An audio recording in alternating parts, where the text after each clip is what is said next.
نیولینڈز کا مسمن کا کلیہ جماعت دوم۔ نیولینڈز نے اس وقت معلوم شدہ 56 عناصر کو ان کی جوہری کمیت کی چڑھتی ترتیب میں رکھا۔ اس نے معلوم کیا کہ ہر 8واں عنصر پہلے عنصر سے مشابہ خواص رکھتا ہے۔ اس نے بتایا کہ جس طرح موسیقی کے مسمن میں پہلا اور 8واں سر مشابہ ہوتا ہے، ٹھیک اسی طرح پہلا اور 8واں عنصر کی خصوصیات مشابہ ہوتی ہے۔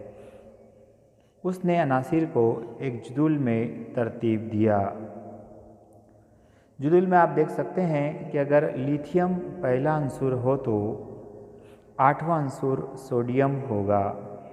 ان دونوں کی خصوصیات یکساں ہے۔ دوسری مثال میں آئیے ہم دیکھتے ہیں کہ اگر میگنیشیم 8واں عنصر ہو تو پہلا عنصر بیریلیم ہوتا ہے۔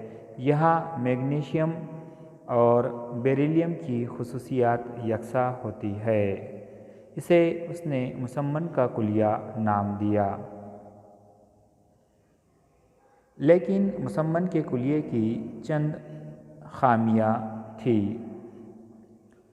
یہ کلیہ صرف کیلشیم کی حد تک صحیح ثابت ہوا۔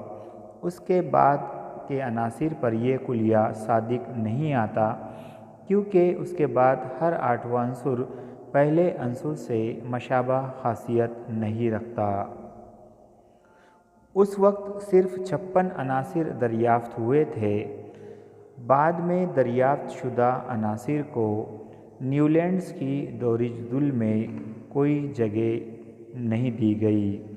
کوبالٹ اور نکل کو ایک ہی خانے میں رکھا گیا اور انہیں ہیلوجن کے گروپ میں رکھا گیا، جبکہ ہیلوجن کی خصوصیات کوبالٹ اور نکل سے مختلف ہوتی ہے۔ شکریہ، جزاک اللہ۔